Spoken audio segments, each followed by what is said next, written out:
Hello, ആ ഈ വിഷ്ണു എന്ന് പറഞ്ഞ ചെക്കന് ഈ ഏരിയയിലല്ലേ? ആ അതെ. എന്റെ അനിയത്തിക്ക് വിഷ്ണുവിന്റെ ഒരു പെണ്ണാലോചന വന്നിട്ടുണ്ടായിരുന്നു. അപ്പൊ അവനെ പറ്റി അന്വേഷിക്കാൻ വന്നതാ. വിഷ്ണുവിനെയാ? ആ അതെ അതെ.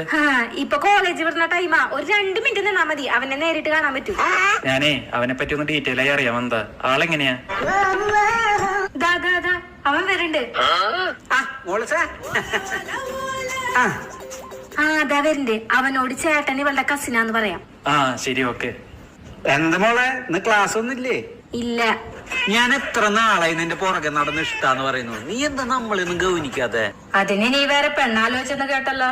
അത് പിന്നെ അമ്മയുടെ ഒരു കാര്യം അനുസരിച്ചല്ലേ പറ്റുള്ളൂ. അല്ല ഇതാരാ? ഇതെന്റെ കസിനാ, 2 ദിവസം നിക്കാൻ വന്നതാ. ആ ബ്രോ, ഇത് നമ്മുടെ ഏരിയ. എന്താവശ്യം ഉണ്ടെങ്കിലും വിളിച്ചാ മതി. ഇന്ന് നൈറ്റ് ഒരു പാർട്ടി ഉണ്ട്, വരണ്ട. പൂവാടിക്ക് ഓഫ് ആവാ. അതിന് ഇവിടെ എനിക്ക് ആരും അറിയില്ലല്ലോ, ഞാനില്ല. അതിപ്പോ ഞാൻ എല്ലാരും അറിഞ്ഞിട്ടാണോ? എവിടെ വെള്ളടി ഉണ്ടെങ്കിലും ഞാൻ